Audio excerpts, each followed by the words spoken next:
We'll start degreasing the bits we took off, just to get them cleaned and out of the way. I've got one part which needs a weld, which is that. Oh, bought some filler rod and waiting for that to arrive, and some tungsten. So started scraping off the crap from the engine exterior. A couple of bits of chewing gum in it. 3. And apparently it used to be gold. Anyway, it's now about 32 degrees, so I am knocking off my light.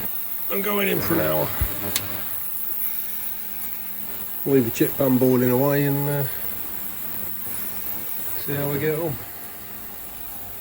I've took out the camshaft, cam followers, oil pump, I think. Yeah, oil pump at the back there. They all look alright.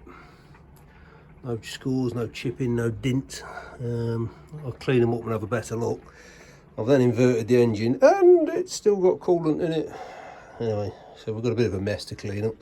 Next job's drop off this subframe and then we can see the crank.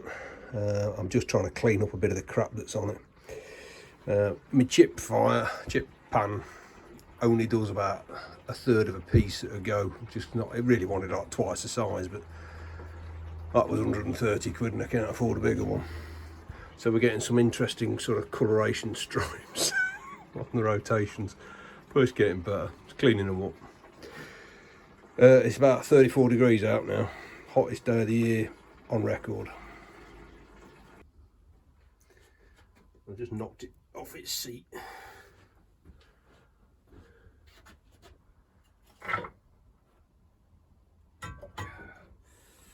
Thanks to my mate Greg, there's a bolt you undo on the side which allows all the retained coolant to dribble out in a controlled manner.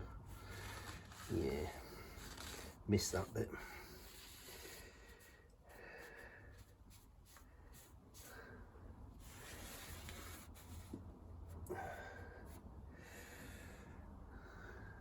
I'll just wipe off the worst of the oil and you can see. I don't think that's supposed to be wobbly, is it?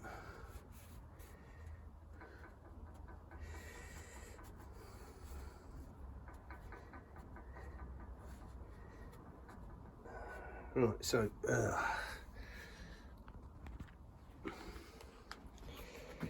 that one,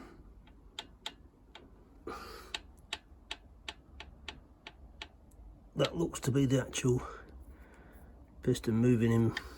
Yeah, it is. So that's moving inside those two. Mind you, so's that one, so I think we'll class that as a bit of wear.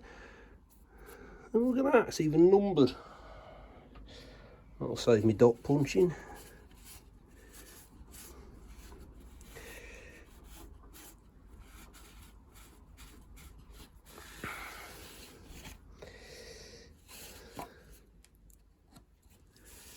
Yeah.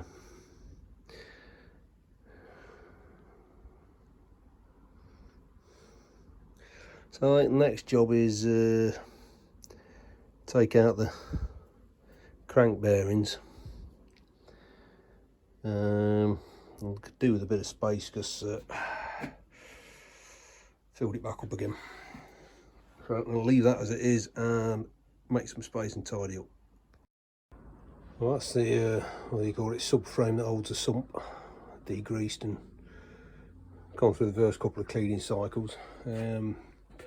Taking a look at the rocker shaft, and one of them's got some quite significant, well, they've all got wear, and I don't know how much you get away with.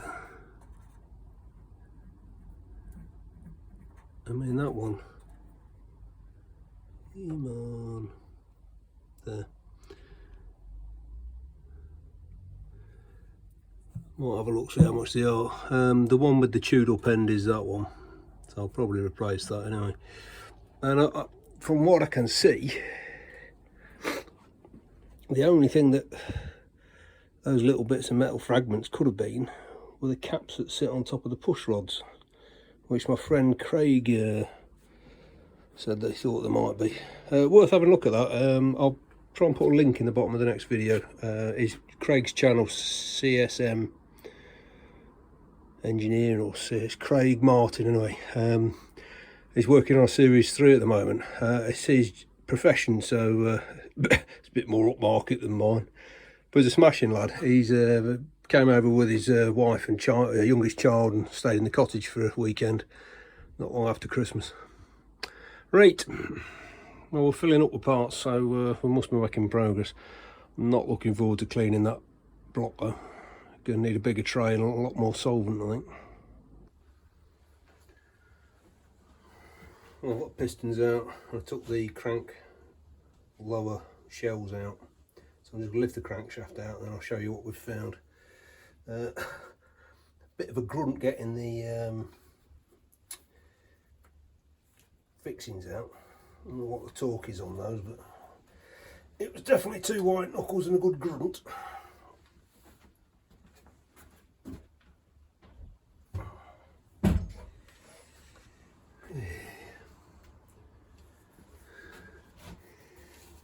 Definitely timely doing the shells though.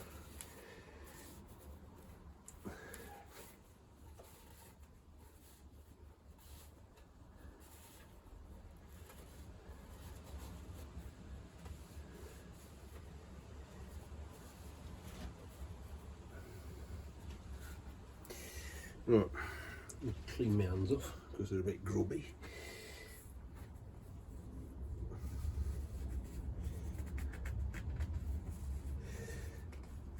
So far end is the front of the car. This is the gearbox end, flywheel end, clutch end.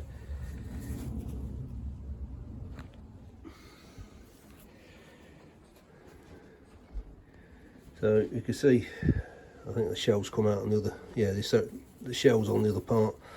That one's not too bad. Bit of scoring on that one. Not too bad. That's shot. If we look at the crank,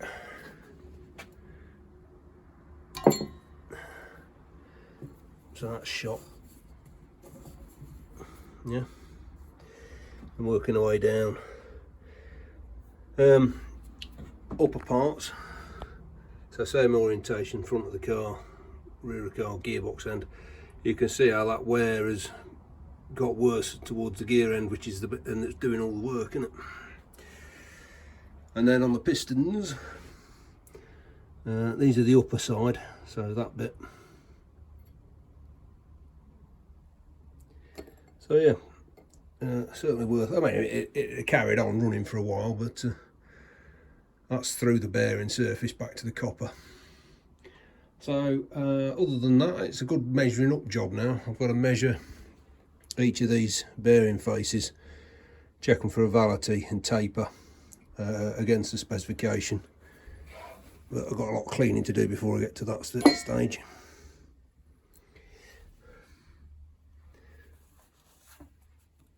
Ooh, that's a little bit of bearing. That could have come off, in fairness, as I've been taking them apart. It's one of the tabs. Yeah. One thing I've been reading up, which I have to admit I missed because I didn't read it early enough.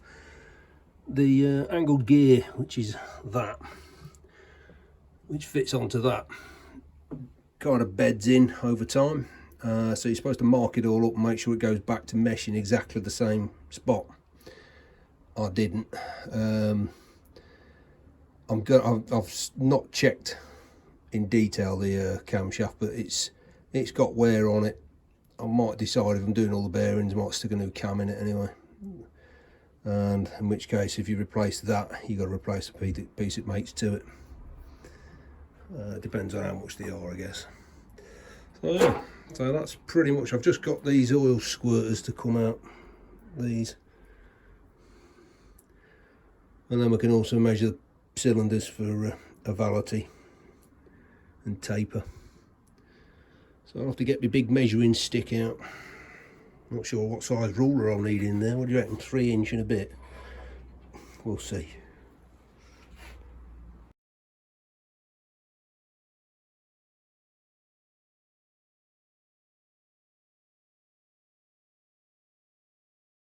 These are the thrush shims that sit basically either side on there. Now, I'm pretty sure they come out that face, yeah, with the oil slots on it, is out. Now that face is copper, the other one's looks like mild steel, it's stamped as well, so I'm thinking that the bearing face has just gone. So it'll need new measuring up, check the end float, and then new shims to suit, even if these are the right size, they need replacing. Other than that, I've had a little clean round and had a look, and I haven't found anything damaged as such. The pistons, I think it's just carbon build-up. I've got to have a bit of research to find out what's the easiest way of cleaning them up, and I'm assuming it all goes back together with the new rings. So need to do a bit of reading up now. Anyway, it's getting bloody hot in here now, so my curtains fell down. So I'm going to call it an afternoon. Right, well, I thought I'd do take the measurements. Basically, I've got a workshop manual for the Landrover, which talks about well, it's the overhaul of this engine. Going through the specifications, that lot tells you the tolerance you've got. So take two readings, ovality, take two readings at right angles to each other at various intervals. Maximum ovality, basically 1.5 thou. You've got 5 main journals, 1, 2, 3, 4 and 5. Measuring all of those at various positions around, I've got a maximum ovality of 1 thou. Well, 2 of them are under 1/2 thou. Sorry, 3 of them are under 1/2 thou, and 2 of them are basically 1 thou. The better ones are the ones either side. The middle 3 are the tightest, and the outside have got the most play. Where my problems comes are on these, which I think they call the crank pin. So that's what your piston sits on.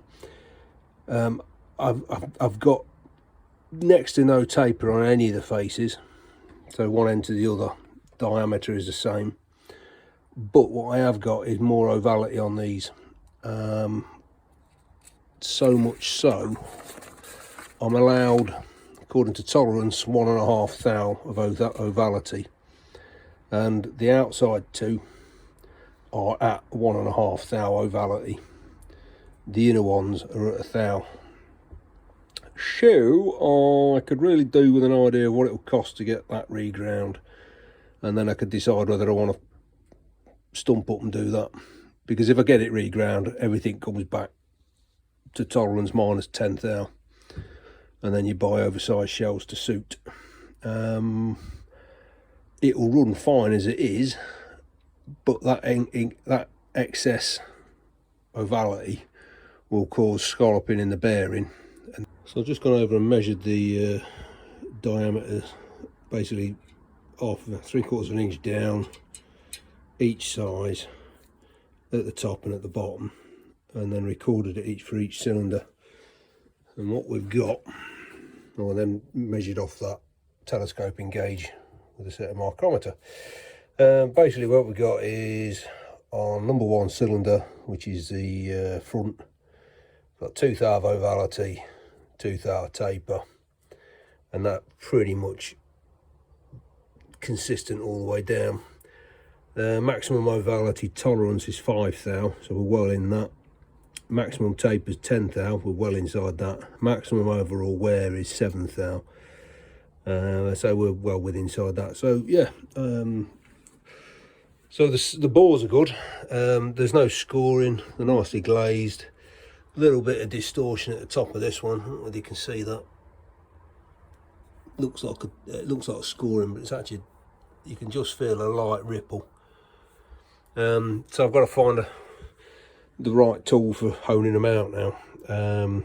Last time I did a cylinder head, it was 3 sort of carborundum stones, self-expanding, about 3-4 inch length stones, and you put it in a drill and whizzed it up and down. Don't even know if that's still the thing. So I've got to do that, clean it all out. But before I do any of that, I really need to get on with getting it all degreased and cleaned off, because it's not easy trying to do it with a bucket and sponge. So I have to look at that. I want to get that cleaned off, then it can be drying before I drop the con rods out and the gudgeon pins out and the rings off. Then I can check the wear in the top of these, but given the wear on those, I'll probably just replace them anyway. It's whether the pins might need doing. So I'm making progress. Jury's still out as to whether I'll get that reground or not. I'm still deliberating on that. If I measure it enough times, I'll probably get it to meet what I want it to do, but don't think that's the right way. And I've convinced myself that polishing off the high spots to reduce the overall ovality is just going to increase the oil film, and that's going to give me other problems.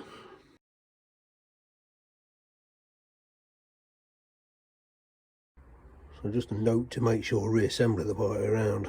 On the con rod, the number 4 is stamped there, and that corresponds to the side that's nearest to that recess in the top. That means when it goes back in its hole, it'll match up with the same wear pattern, hopefully. This one's got a bit of a scuff mark there. I don't know how I've done that. Anyway, off we go. I've just started cleaning the pistons. Asked around, and most people have come back with things like Coca-Cola, oven cleaner, beer line cleaner. No idea what that is. Anyway, I've got a can of this stuff, and in fairness, it's coming off.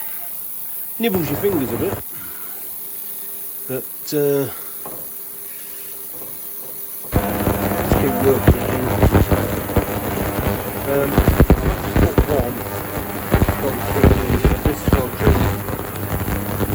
Chip pan.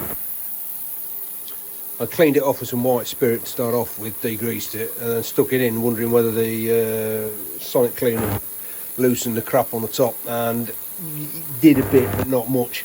All I've got in there is salt crystals, which are sort of degreasing. Anyway, the oven cleaner is definitely working. It's not massively rapid. Don't know what that's got in it. So we're in for this for the next couple of hours. Well, I've used up my can of oven cleaner, and the pistons are now in the chip pan, bubbling away. Started degreasing the engine, and you know what? It was gold. Yeah, I didn't know it was gold. Anyway, got a lot more cleaning to do. I'm going to get the pressure washer on it tomorrow. I've pretty much got most of the grease off, so it's now a case of cleaning it off, ready for a coat of paint, colour of my choice. And then once that's done, I need to have a good clean up, and then start cleaning up everything else. Yeah, this is the bit I dislike. So this is the piston which sits underneath the push rod that was bent, and you can just see the witness mark of a valve.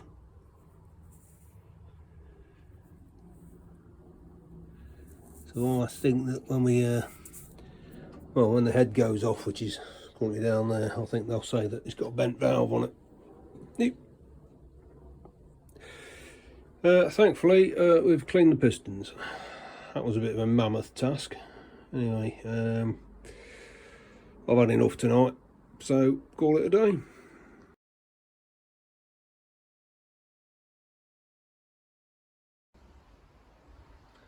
We've got quality control in, checking the crankshaft.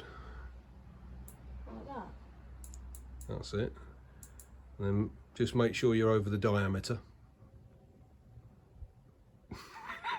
Go on. You've lost me there. Just make sure you look down through it and make sure you're over the diameter of the item you're measuring.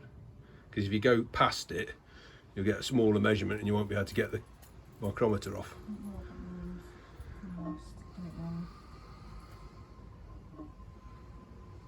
Take your time, because it's not something you rush. I don't know which way I was turning the thing. Doesn't matter. You turn it off till it gets loose, and then turn it back down. No, I lost it.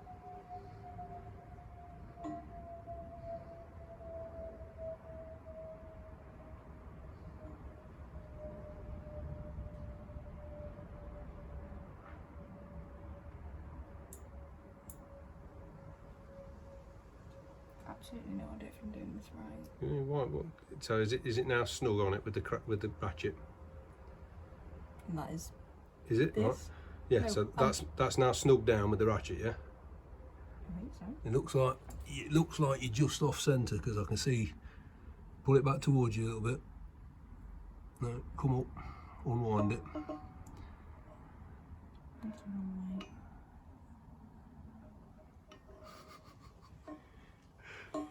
Go on, you're doing all right. I tell you what, it takes me time to get a measurement I'm happy with. How am I supposed to know if I'm actually on the... Well, it'll come off smoothly, as opposed to getting tighter, and it won't move when it's in position. No, you're still past centre line.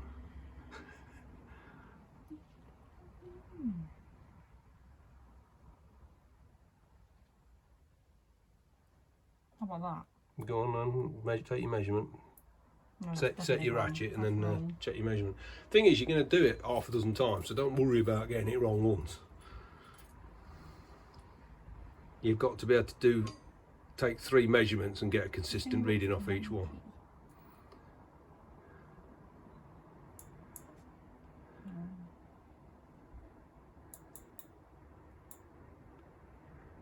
That look about right? Okay, now will it slide off? No. Sure? No. So you've gone over the centre, haven't you? This is why some people prefer to use a dial test indicator. What's that? Can I have one? Well, it gets away from this problem, but introduces others. Using a micrometer is a skill that's you're not likely to come across in your career going forward. Haven't got that.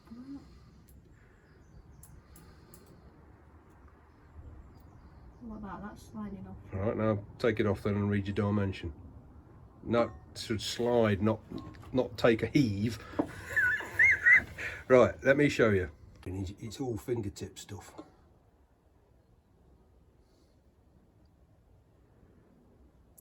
So that feels about right there. You hear the little tiny squeak? If it squeaks, it's right. If it grinds, it's too tight. Mine did neither of those. So we've got 2.310. Yeah. And we started out at 2.312, so there's 2 thou wear on that journal.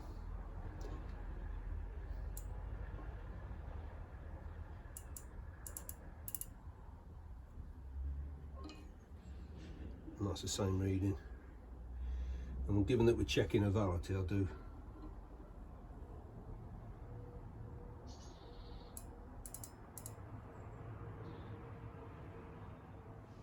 and that's a thou ovality.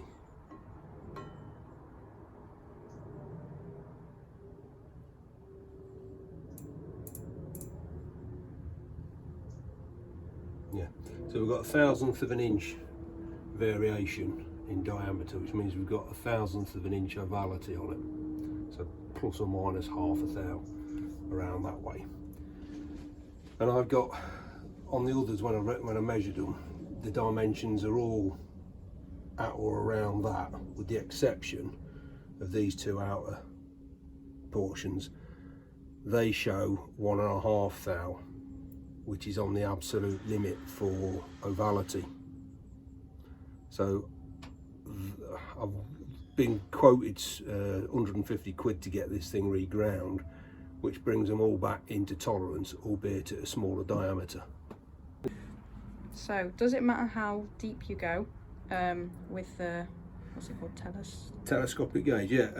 Basically, you've got to measure just below the upper just below the burn line. So about 3/4 of an inch down, and you do your measurements around, and then you want to go effectively, I think it says approximately 2 inches above the bottom rim, so it's about there. But you can see the lower limit of where the rings have gone, and that's all you're checking for.